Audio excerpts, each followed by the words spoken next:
Oh, hey, it's been a while since we've done a video, but I finally am getting out to look at some fields before the heat burns it up here anyways. But what I have in my right hand here is the stuff that has SRP through the drill on it. So this barley looks pretty good, really, for low inputs. All this had on it was 5 gallons of UAN.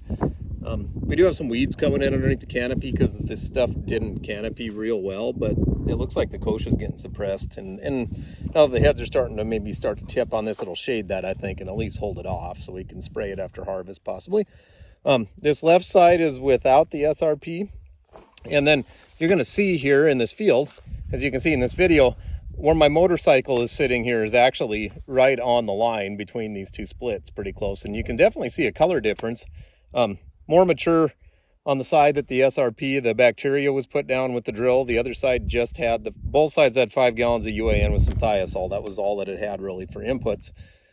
The one side had, as far as fertility inputs go anyway, so the one side had the bacteria stuff put through the drill on it. The other side had nothing. Definitely a little thinner stand on the side that didn't have the bacteria on it, and a thicker stand on this other side, and then a little bit taller barley. And I just think, for now at least, it looks better. So we'll see at harvest, I guess, how this all plays out as far as yield goes.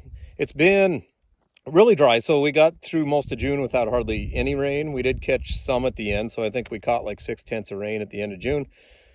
We started out pretty good with like 4/10 of rain, but after that, I'm sorry, 4 inches of rain, it basically was like in May. But then after that, everything kind of shut off on us, which is pretty normal here. So what we're starting to see now on the bottom of these plants is some leaves flashing off, right, which is just normal drought stuff. If you're going to live here in northern Montana, that's going to just be part of the program. It's just, we grew some pretty good stubble. We'll be able to strip all of this stuff.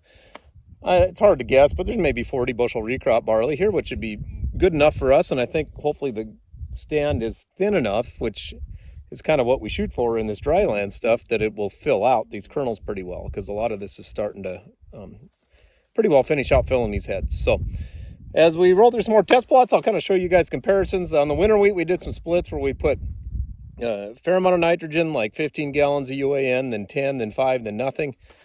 Last time I was down there, we couldn't see a huge difference. And of course, that all has hopefully biology cycling that should have been supplying most of the nitrogen we need anyways. But on the bright side, we're going to have a harvest, barring some major hailstorm here. And hopefully I'll get around and show you guys next maybe the canola test plot that we're doing, where we're trying to do canola without any fungicide or insecticide inputs, because that's the horrible thing with that canola crop.